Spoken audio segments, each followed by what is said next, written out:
Some few days ago, while I was on my way home, I was on the bike and I saw an incident that I thought it would be nice to share. So towards a sharp bend, I saw a bike man carrying a mother, a young lady, and that young lady was carrying a small baby, I think 1 or 2 year old child. And the thing about that area is there are some people that usually get bike people for their tickets. Like they always check if they have their bike ticket for the day or not. And if you're found without a bike ticket, you'll be fined a huge amount of money.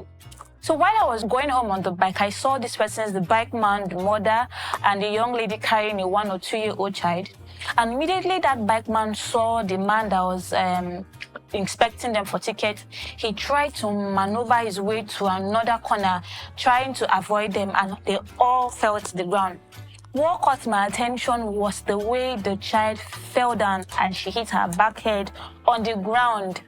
I felt so much pain and I was on the bike so I couldn't stop, and I was just thinking to myself, what could have happened to this child in the worst case scenario? So that's the essence of the video. The essence of this video is to help us know the things that can happen to a child. So what could have happened to that child? Just thinking aloud to myself. Well, the child could have bruises to the head, maybe minor cuts, and in other cases, the child could have a concussion.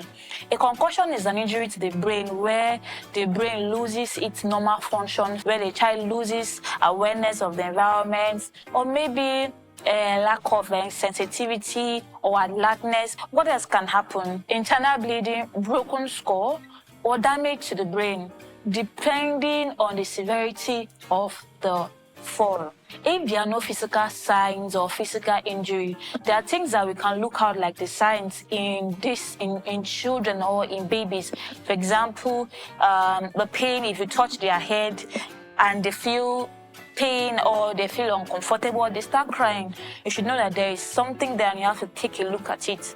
What else? If they are not sleeping well, if they are not eating for the way they used to after a fall, then you should take note of it.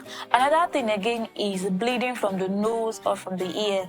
Those are signs that could help us know that the child might have had a head injury after a fall. So what's the take home from this discussion is that children can have brain injury even after a fall. It might be severe, it might not be severe, or depending on the case. Another thing you should take home is when a child is involved, we should ensure that safety measures are in place.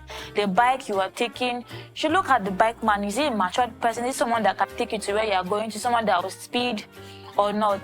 And even if it's in the car, because all these things that also happen might not only be on the bike, even if it's in the car, ensure that safety measures are taken.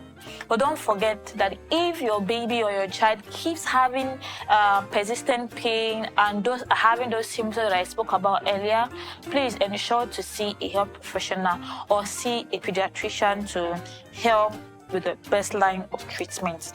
Don't forget to like, share, and subscribe. I have no doubt that someone will learn something from this video.